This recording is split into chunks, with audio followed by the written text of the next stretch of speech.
이 시간 하나님 말씀 마가복음 2장 23절부터 보시겠습니다.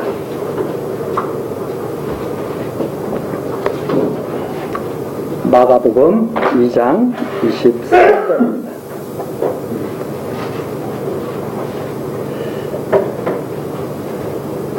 안식일에 예수께서 밀밭 사이로 지나가실 때 그 제자들이 길을 열며 이삭을 자르니 바리새인들이 예수께 말하되 보시오, 저희가 어찌하여 안식일에 하지 못할 일을 하나이까? 예수께서 가라사대 다윗이 자기와 및 함께한 자들이 핍절되어 시장할 때 한 일을 읽지 못하였느냐? 그가 아비아달 대제사장 때에 하나님의 전에 들어가서 제사장 외에는 먹지 못하는 진설병을 먹고 함께한 자들에게도 주지 아니하였느냐? 또 가라사대 안식일은 사람을 위하여 있는 것이요 사람이 안식일을 위하여 있는 것이 아니니 이러므로 인자는 안식일에도 주인이니라. 28절까지 말씀입니다. 우리 전체적인 지금 마가복음 전체적인 내용을 쭉 지금 살펴보고 있습니다. 예수님께서 이 땅에 오셨는데 하나님의 아들로 이 땅에 오셨다. 하나님의 아들로 오셨는데 하나님의 아들로 오셔서 하나님의 아들로 이제 섬기시는데 첫 번째 섬기시는 내용이 갈릴리 지경에 빛을 비추신다. 그러니까 이사야 선지자가 예언한 대로 하나님의 아들 그리스도가 오시면 갈릴리에 빛을 비출 것이다. 그렇게 예언한 말씀대로 갈릴리 지경에 빛을 비추심으로 말미암아서 예수가 하나님께서 언약하신 그리스도가 맞다 하는 사실을 지금 증거하고 있는 내용입니다. 그래서 첫 번째 권세 있게 복음을 전파하시는 내용이 나와 있고, 두 번째 죄를 사하시는 권세를 행하시는 내용이 나와 있고, 세 번째 율법을 변혁하시는 지금 내용이 나와 있습니다. 그게 2장 18절서부터 3장까지 나와 있는 내용인데, 우선 먼저 시간에 금식을 가르치시면서 새 포도주는 새 부대에 넣어야 된다. 즉 무슨 말이냐면 하면 완전히 이제 패러다임이 바뀌었다는 말입니다. 이제는 판이 바뀌었습니다. 구약의 율법에 의해서 하나님을 섬기는 이제 그것은 그림자요 모형으로 그것은 이제 끝난 것이고 실체가 왔다. 그래서 알기 쉽게 말씀드린다면 모델하우스를 보고 소망했던 사람들이 이제 입주를 하게 된 거예요. 그러면 더 이상 이제 모델하우스와는 이제 결별한 거죠. 아파트가 다 지어져서 입주하기 전까지는 모델하우스를 보면서 우리 아파트가 어떻게 지어져 가겠구나 이걸 보면서 소망을 갖게 되잖아요. 그런데 입주를 딱 하고 나면 이제는 우리 아파트가 실제로 내가 거하는 곳이 되죠. 그건 완전히 판이 바뀐 겁니다. 그런데 아직까지도 입주하고 나서도 모델하우스 가서 보면서 야 우리 아파트가 이렇게 지어지겠구나 그렇게 소망하고 있다면 그것은 참 안타까운 일이죠. 그렇게 완전히 판이 바뀌었다는 말입니다. 그래서 예수님께서 하시는 말씀이 이제는 새 포도주는 새 불에 담아야 되는 거다. 왜 자꾸 옛 것을 가지고 책망하느냐 하는 그런 말씀이죠. 다 금식하는데 예수님의 제자들은 금식을 안 하는 거죠. 예수님께서 하시는 말씀이 야 신랑과 같이 있는데 무슨 금식이냐, 잔치를 해야지. 신랑과 같이 없을 때 죄악에 빠졌을 때는 금식을 하겠죠. 그게 바로 구약에서 율법이 명한 바 있습니다. 율법에서는 꼭 금식하는 날이 있습니다. 금식을 해야 됩니다. 금식을 하지 않으면 하나님의 백성이 아니었습니다. 그런데 이제는 신랑과 함께 있는 바로 그 시대가 됐는데 왜 금식을 하느냐 이런 말씀을 먼저 시간에 했습니다. 그 내용을 좀 더 구체적으로 조금 더 한번 보기 위해서 우리 히브리서에 가서 한번 보겠습니다. 히브리서 7장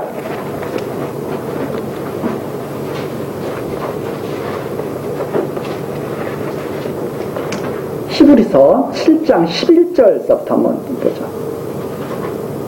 이게 앞에서도 쭉 관련 있는 건데 7장 11절서부터 보시겠습니다.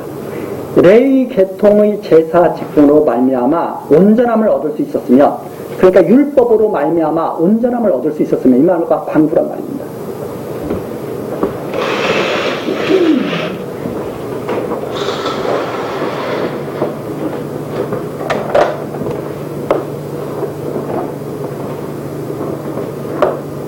그리스도가 오셨다. 지금 마가복음에서는 그리스도가 오셨는데 이분이 하나님의 아들이었다. 예수 그리스도가 바로 하나님의 아들이었다는 것을 증거하고 있는데, 지금 모세 율법에 대해서 바리새인들이라든가 서기관들이 예수님께 계속 도전을 합니다. 왜 율법을 당신은 안 지킵니까? 왜 율법을 당신들의 제자는 지키지 않습니까? 계속 왜 금식하지 않습니까? 왜 안식일을 지키지 않습니까? 다 율법에서 명하는 거거든요. 왜 당신은 제자들이 안식일 날에 밀을 뜯어 먹습니까? 계속 그런 예수님께 지금 도전을 하고 있죠.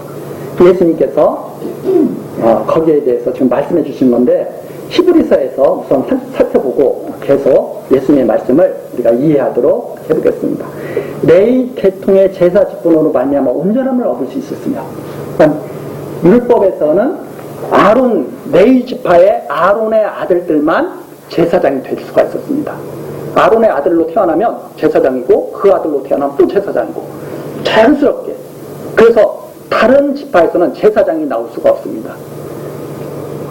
레위 지파 아론의 아들들만 제사장이 될 수 있는데, 만일 그렇게 해서 온전함을 얻을 수 있었으면, 거기 나오죠. 백성이 그 아래서 율법을 받았으니 그 제사장들이 율법대로 하나님을 섬기는 자들이죠. 그 백성이 그 아래서 율법을 받았으니 어찌하여 아론의 반차를 쫓지 않고 멜기세덱의 반차를 쫓는 별다른 한 제사장을 세울 필요가 있느냐. 그런데 그 앞에 이 아론 제사장 말고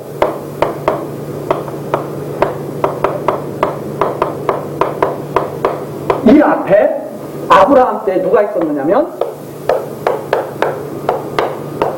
아브라함 때 있었던 제사장이 있었는데 그게 누구였었냐면 멜기세덱이었습니다.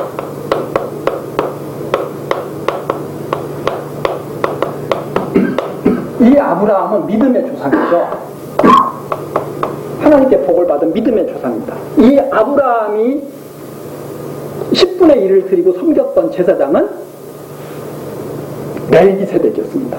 아론을 섬긴 게 아니었죠. 이 아브라함은 이 멜기세덱을 섬겼죠.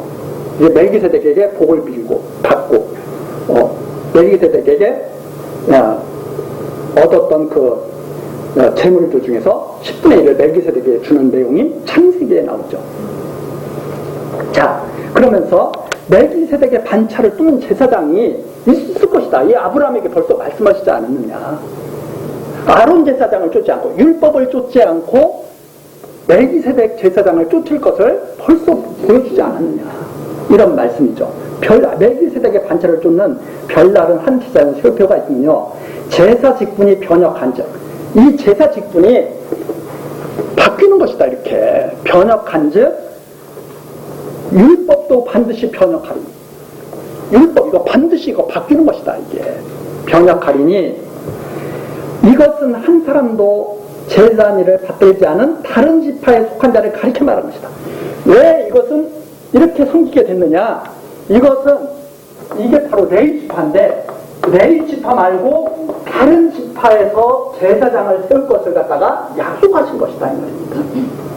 그래서 레위 지파가 아닌 다른 지파에서 그리스도가 오시겠구나 하는 것을 보여주는 사건이었다. 이렇게 지금 말을 하는 거죠. 14절, 우리 주께서 유다로 쫓아나신 것이 분명하도다. 그런데 그리스도는 아브라함과 다윗의 자손으로 오시거든요. 다윗. 이 다윗은 유다 지파였죠. 그러니까 만일 율법에 의해서 왔다면 레위 지파였을 텐데, 멜기세덱이 아브라함이 섬겼던 멜기세덱이 레위 지파에 속하지 않은 것처럼 이분이 다른 지파에서 나을 것을 갖다가 말씀하신 것이다.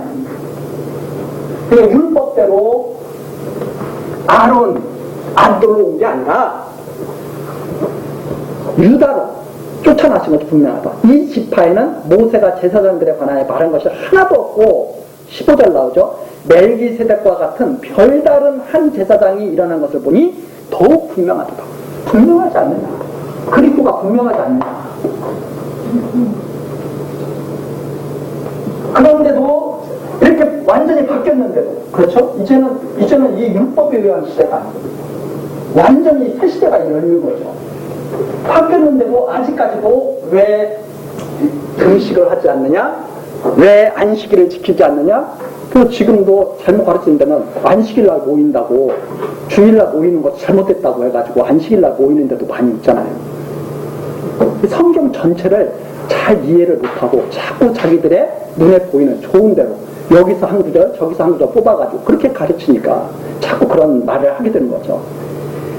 그래서 16절입니다. 그는 육체에 상관된 계명의 법을 쫓지 않고, 이건 육체에 상관된 거거든요. 이건 육체에 상관된 거예요. 이 계명이에요. 육체를 다스리는 계명이에요. 그래서 겉모습을 그럴듯하게 만들어, 이것은. 그렇죠? 그는 육체에 상관된 계명의 법을 쫓지 않고 오직 무궁한 생명의 능력을 주자. 이것은 육체라면 이것은 생명을 쫓는 거듭어서 되어진 것이다. 그러니까 생명. 그래서 이것은 사람이 살 동안만 주장하는 거예요. 이렇게 율법은. 그러나 사람이 일단 죽고 나면 이것은 육체를 주장하는 거기 때문에 이것은 아무 상관이 없는 것이다. 그런 의미에서 예수 그리스도와 함께 죽고 살아난 자는 이제는 율법과는 아무 상관이 없게 되는 것이다, 이 말입니다. 예수와 죽기 전에는 율법과 상관이 있죠. 근데 예수와 함께 죽으면 갈라디아서에도 나오잖아요. 로마서에도 나오고 다 나옵니다. 죽고 난 다음에 그 부부로 설명했죠. 결혼해서 사는 동안에 다른 남자에 가면은 음부라고 하지만 남편이 죽고 난 다음에 다른 남자에 가는 사람 보고 무슨 음부라고 하느냐. 그리스도와 함께 죽었으면 이제는 율법과는 아무 상관이 없는 것이다. 이렇게 말을 하고 있죠.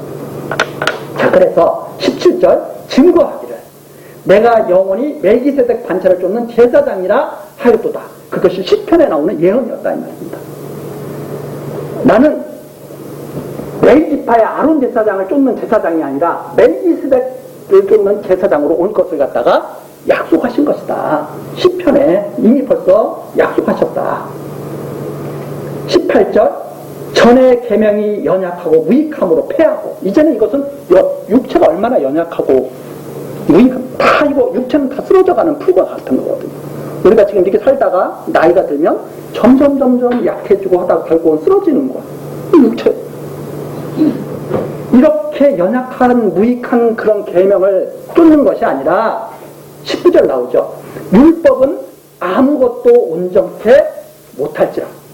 율법은 이것은 온전케 할 수 있는 게 아니다, 이것은. 그러면 율법을 가지고 하나님 앞에 설 수가 있는가? 완전하신 하나님 앞에 흠 있는 자가 어떻게 서요? 아무것도 쓸 수가 없죠.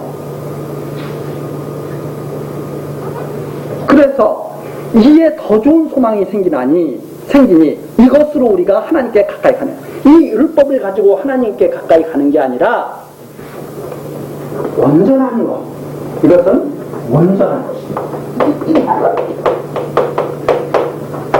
온전한 것을 가지고 생명을 가지고 하나님 앞에 나가는 것이다. 이렇게 히브리서 기자가 증거를 하고 있는 내용이, 그래서 이 히브리서가 바로 율법에 대해서 아주 잘 밝혀주고 있는 그런 내용이죠. 자, 이렇게 변혁된다, 이 말입니다. 반드시 변혁될 것이다. 변혁. 이것은, 이 율법은 반드시 변혁될 것이다.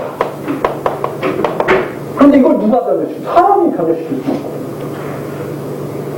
영하신 하나님께서 이것을 완전히 새롭게, 이것이 무슨 뜻인지 하나님께서 해석을 해주시고 새롭게 바꿔서 하나님을 올바르게 섬길 수 있도록 해주시는 것이다, 이 말입니다. 사람이 하나님 말씀을 바꿀 수 있어요? 그건 정말 부러운 일이죠. 그러나 누가?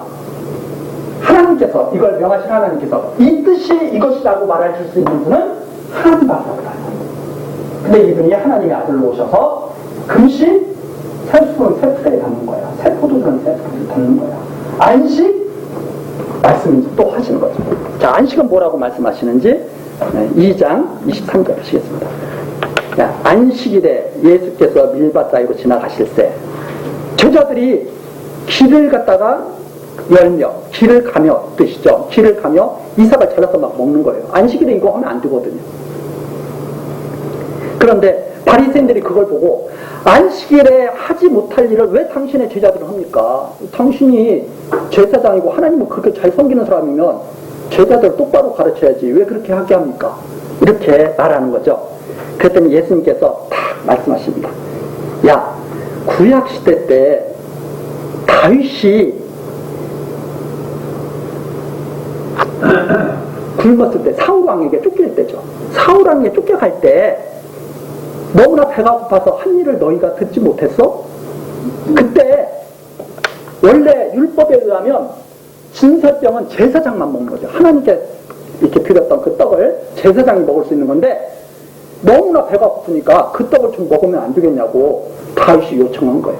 그랬더니 제사장이 그걸 갖다가 무슨 양식이 없냐고 그랬더니 제사장이 뭐라 그러냐면 내가 다른 양식은 없고 지금 하나님께 드렸던 진설병이 있다.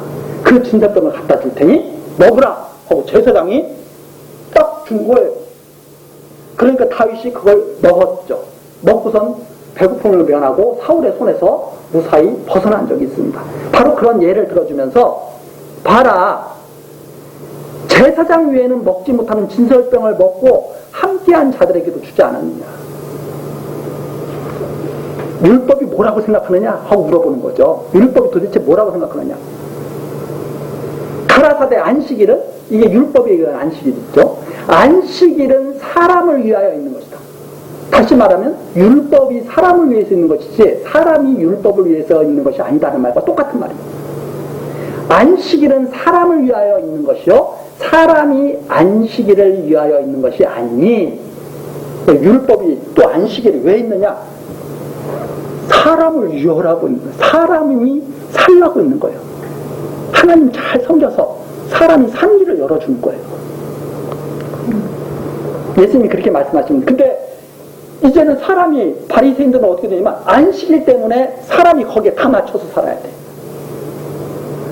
사람이, 하나님은 사람을 살리기 위해서, 사람을 구하기 위해서 안식일을 주시고 율법을 주셨는데 이제는 여기에 의해서, 율법에 의해서 사람이 다 죽는 꼴이 돼버린 거예요.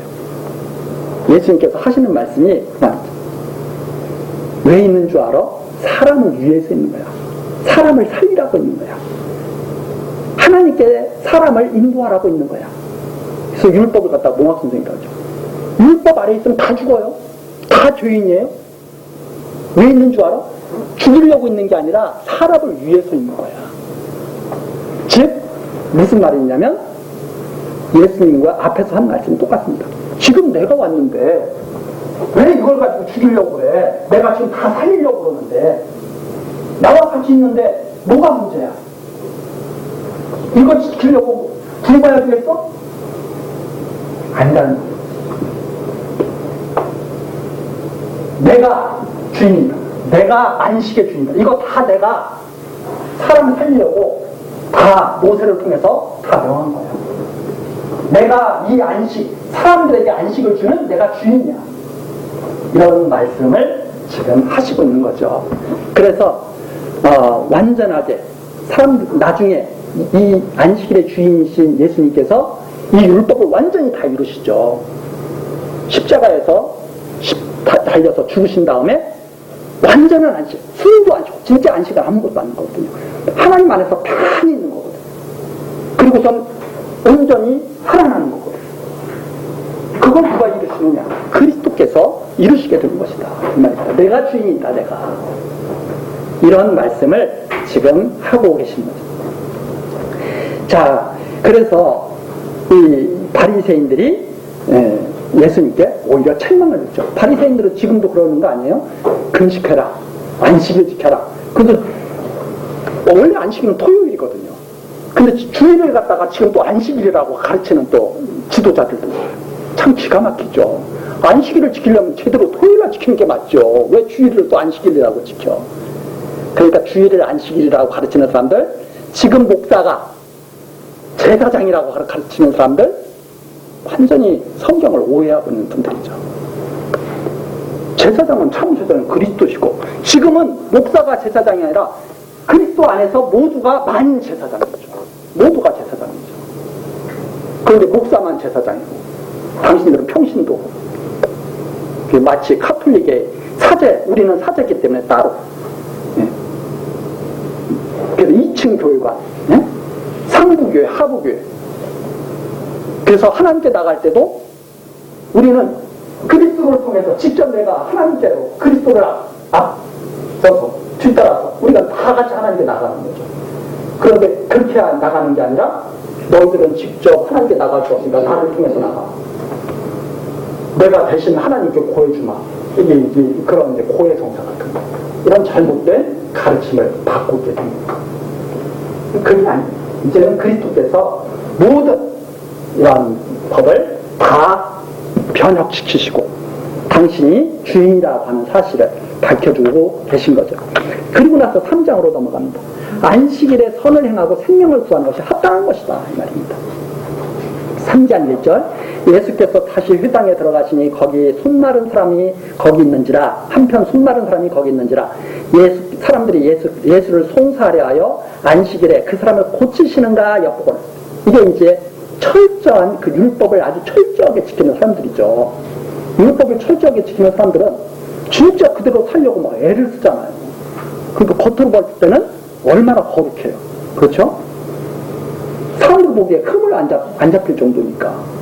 그런데 그 사람들이 딱 안식일을 예수가 제대로 지키나 안 지키나 보자. 여기 딱 관찰하고 있는 거죠. 3절 예수께서 손마른 사람에게 이르시되 한가운데 일어서라 하시고 저희에게 이르시되 안식일에 선을 행하는 것과 악을 행하는 것 생명을 구하는 것과 죽이는 것 어느 것이 옳으냐 하시니 저희가 잠잠하면 예수님께서 다 물어보신 거죠. 야 안식일에 아무것도 안 하면 그 사람은 손 마른 채로 살아가게 되죠.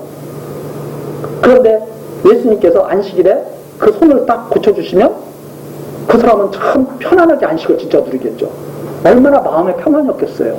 응? 몸이 고장나가지고 마음이 얼마나 불편하고 상처가 많겠어요. 근데 안식일은 안식해야 되잖아요. 편안하게 있어야 되잖아요. 그리스도께서 안식일의 주인이니까 당신이 편안한 삶을 주신다 이 말입니다. 우리가 신앙하면은 안식해야 되잖아요. 그리스도 안에 있으면 우리가 마음이 편해야 되잖아요. 근데 그리스도 안에 있는 사람들이 마음이 불편하고 괴롭고 허탈하고 그렇다면 안식을 못 누리고 있는 거잖아요. 안식일의 주인이신데 편안하게 하셔야 될 거 아니에요?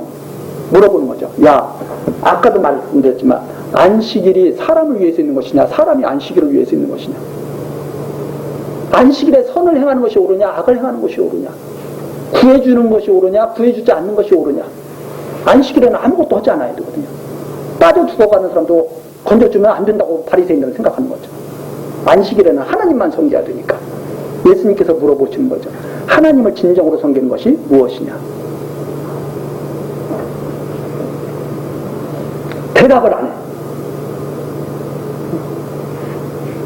그래서 5절 저희 마음의 완악함을 근심하사 이 근심하다는 말은 그 완악함을 가지고 그들이 그 마음이 변하지 않아.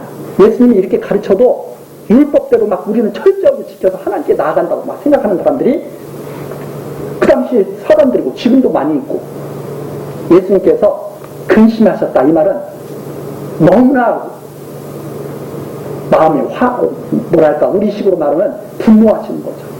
저렇게 해서 어떻게 하나님께 구원을 얻을 수 있겠는가? 응?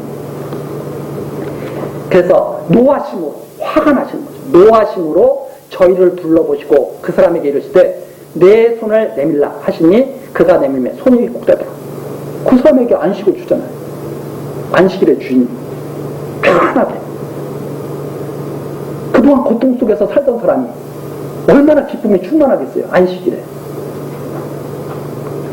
바리새인들이 나가서 6절이죠. 곧 헤롯 땅과 함께 어떻게 하여 예수를 죽이고 의논하더라. 왜? 자기들이 믿었던 것을 갖다가 완전히 다 잘못됐다고 다 완전히 치부해버리는 거잖아요. 사람들이 지금까지 살아왔는데 그것이 잘못됐다고 말을 하면 지금까지 나는 그게 좋은 삶인 줄 알고 열심히 살았어. 근데 어떤 사람이 너 그거 지금까지 잘못 산 거야. 화나는 게 당연하죠. 지금까지 내 인생을 다 바쳤는데. 그런데 그게 어리석은 거다 이 말입니다. 잘못됐으면 지금이라도 빨리 고쳐야 되는 거죠. 잘못 믿었으면 내가 요즘에 100세 시대라고 그러는데 99살까지 잘못 믿었어. 끝까지 웃기면 안 되죠. 99세라도 빨리 돌이켜야 돼요. 죽기 전, 하루 전이야. 빨리 돌이켜야 돼요. 그게 복 있는 사람 아니에요? 근데 바리새인들이 안 그러는 거죠. 그 내용이 왜 그런가는 뒤에 또 나옵니다. 예수를 어떻게 죽일까? 저거 어떻게 죽일까? 완전히 우리의 삶을 다 파괴하고 있다. 우리의 믿음을 완전히 다 파괴하고 있다. 이런 거죠. 7절입니다. 예수께서 제자들과 함께 바다로 물러가시니 갈릴리에서 큰 무리가 쫓으며 유대와 예루살렘과 이두메와 요단강 건너편과 또 두루와 시돈 근처에서 허다한 무리가 그의 하신 큰 일을 듣고 나오는지라. 예수께서 무리의 에워싸 미는 것을 면키 위하여 작은 배를 등대토록 제자들에게 명하셨으니 이는 많은 사람을 고치셨으므로 병에 고생하는 자들이 예수를 만나고자 하여 피끈이 합니다. 그 병을 낫고자, 그 고통에서 벗어나고자 예수를 계속 예수를 찾으면서 쫓아다니면서 힘들게, 예수님이 얼마나 힘들게 역사하셨는지를 우리가 알 수 있죠. 육체를 입고 오신 예수님께서도 다 우리와 같은 이런 육체의 그런 고난을 다 받으시는 건데 얼마나 그 일을 하시느라고 애쓰셨겠어요. 피끈이 하는, 너무나 힘들게 사람들이 예수를 쫓더라. 11절, 더러운 귀신들도 어느 때든지 예수를 보면 그 앞에 엎드려 부르짖어 가로되 당신은 하나님의 아들입니다.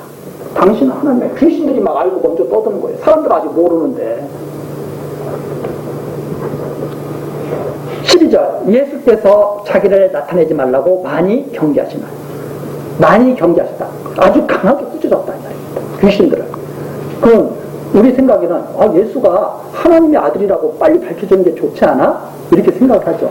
그럼 먼저 번에도 말씀드렸던 것처럼 귀신들에게는 그런 것을 허락지 아니었습니다. 그걸 증거하기 귀신들을 만드신 게 아니죠. 그러면 말하지 마. 입 다물고 있어. 예수님께서 왜? 당신이 나타내실 때 당신이 스스로를 나타내셔야 되는 거죠. 그래서 그리스도의 그 은닉사상, 당신을 숨기시는 것은 그 이유가 무엇인가? 사람이 찾고자 해서 찾아지는 것이 아니라 당신께서 나타내고자 하실 때 나타내는 것이다 하는 것을 알게 하시려는 그런 섭리입니다.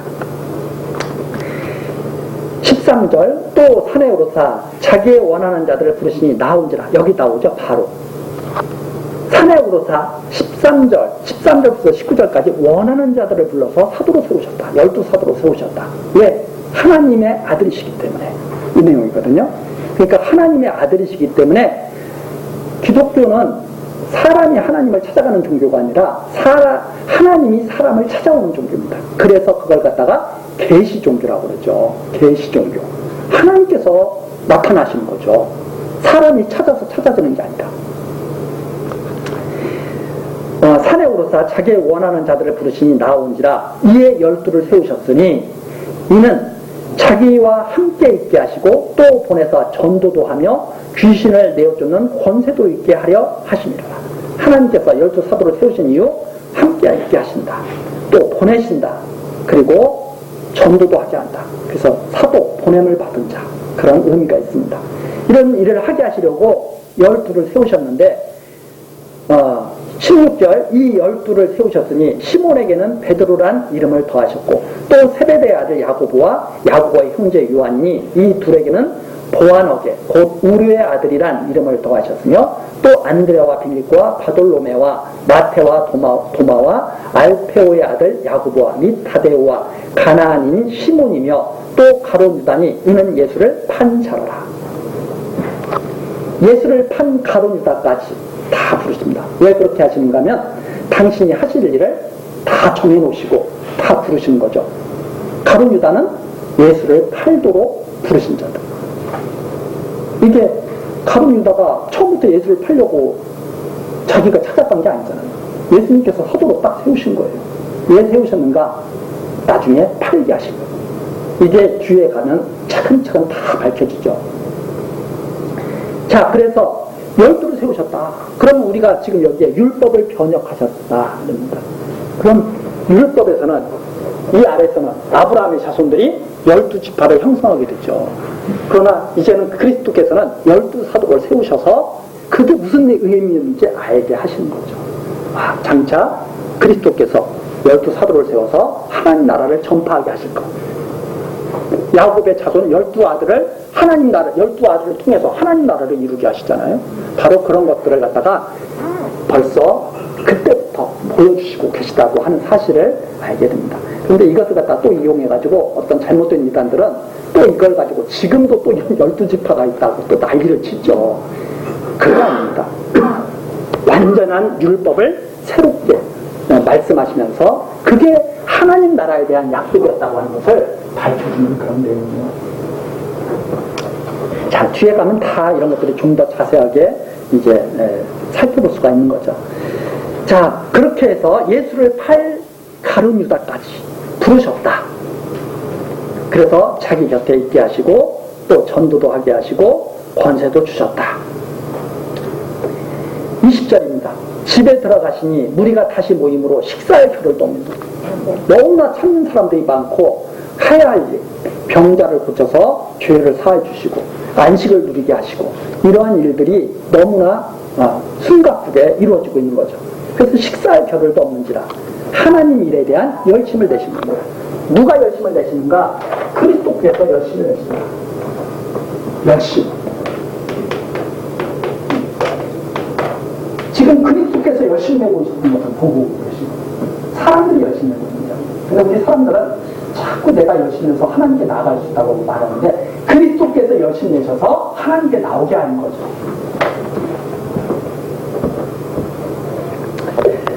예수의 친속들이 듣고 붙들러 나오니 이는 그가 미쳤다 합니다. 미쳤다는 소문까지 난 거예요. 하나님의 일을 얼마나 열심히 하시는지, 응? 안식일에도 막 하시고 쉬지 않고 하시는 거죠.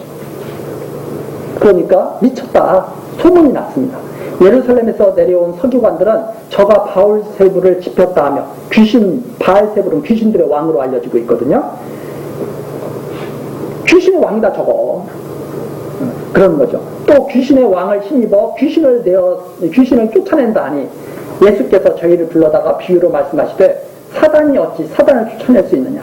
또 만일 나라가 스스로 분쟁하면 그 나라가 설 수 없고 만일 집이 스스로 분쟁하면 그 집이 설 수 없고 만일 사단이 자기를 거스려 일어나 분쟁하면 설 수 없고 이에 망하느니라.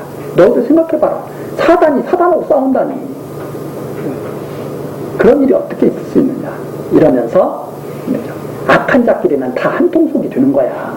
그럼 저 예수님 말씀이죠. 의로운 사람들은 의로운 사람들끼리 친하잖아요. 악한 사람들은 악한 사람들끼리 한 통속이 돼서 대적하는 거죠.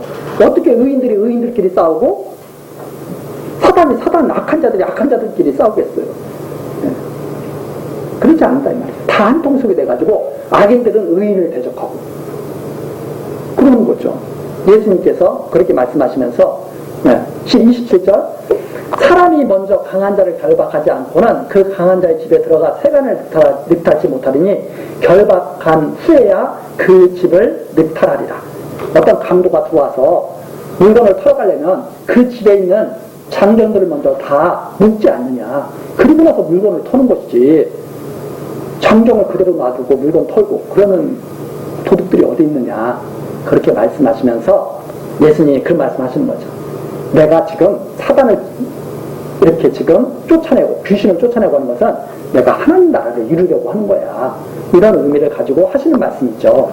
그러면서 28절 내가 진실로 아멘이라는 말씀이죠. 내가 진실로 너희에게 이르노니 사람의 모든 죄와 무릇 회방은 사심을 얻되 누구든지 성령을 회방하는 자는 사심을 영원히 얻지 못하고 영원한 죄에 처하느니라 하시고 이에 저희가 말하기를 더러운 귀신이 들렸다 하니라. 이는 저희가 예수님 보고 너 더러운 귀신 들렸어 이렇게 하면서 예수님을 대적한다 이 말입니다. 예수님은 율법을 완전히 이루셔서 완전 사람들에게 안식을 주입니다. 율법, 안식일에 안식을 완전히 누리게 하시고 그리고 생명을 얻게 하시는 일을 갖다가 숨 쉴 틈 없이 하고 계신데 그 당시에 종교 지도자들, 아주 신앙생활을 잘하고 있다고 생각하는 사람들은 그것을 갖다가 방해한다 이 말입니다. 저 귀신 들렸다고.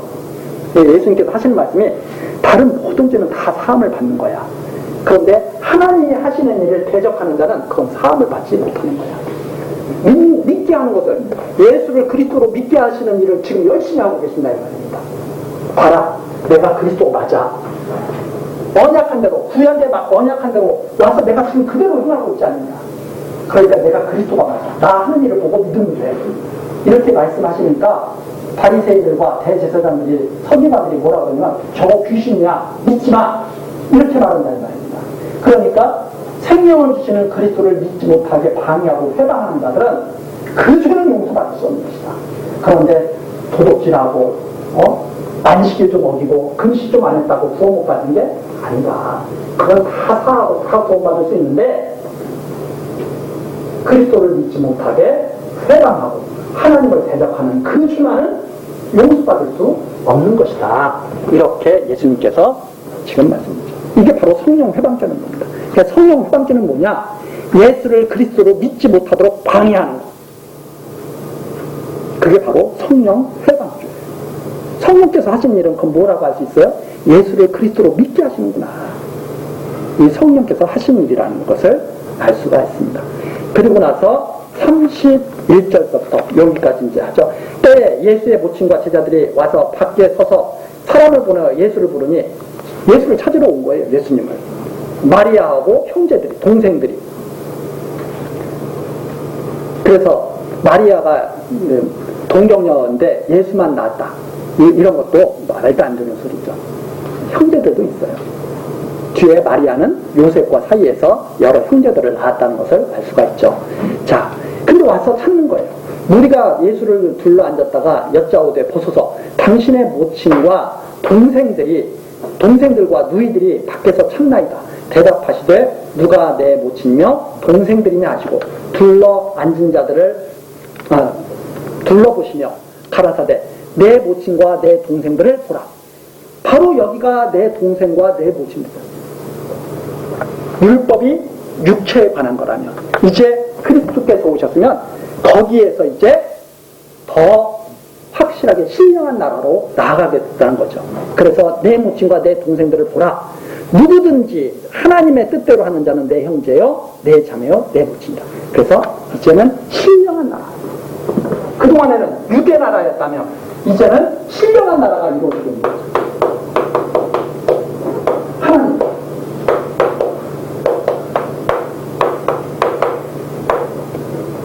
왜 자꾸 육으로 그렇게 예수님께서 그렇다고 해서 마리아를 갖다가 무시했거나 그런 게 아니죠. 왜? 마지막 십자가에 달리셔서 죽으실 때까지 요한 보고 그러거든요. 요한아, 내 이 여인을 봐라. 이제부터는 내 어머니입니다. 그래서 끝까지 어머니를 부탁하고 십자가에서 운명하시는 그 모습을 보시잖아요. 그러니까 여기에서 말하는 것은 지금 계속 금식, 안식, 여러 가지 예수님이 하시는 일, 누가 내 형제인지 이걸 말씀하시는 것은 율법이 변해서 변화되고 있다는 사실을 증거하시는 그러한 내용으로 우리가 이해를 할 수가 있겠다 하는 말씀입니다. 다음 시간은 4장에 나오는 씨 뿌리는 부연. 여기에 대한 오해가 엄청나거든요. 네? 옥토밭이 돼야 된다고 막 가르치면서 난리가 나죠. 전혀 그런 내용과 상관없이 예수님께서 당신이 씨 뿌리는 자로 오셔서 결실을 거두게 하신다는 그런 내용이 4장서부터 또 증거가 됩니다. 우리 그 내용을 통해서 또 예수가 그리스도임을 다시 확인해보는 그런 시간이 되길 것을 기대하면서 이번 시간 마치겠습니다. 기도하시겠습니다.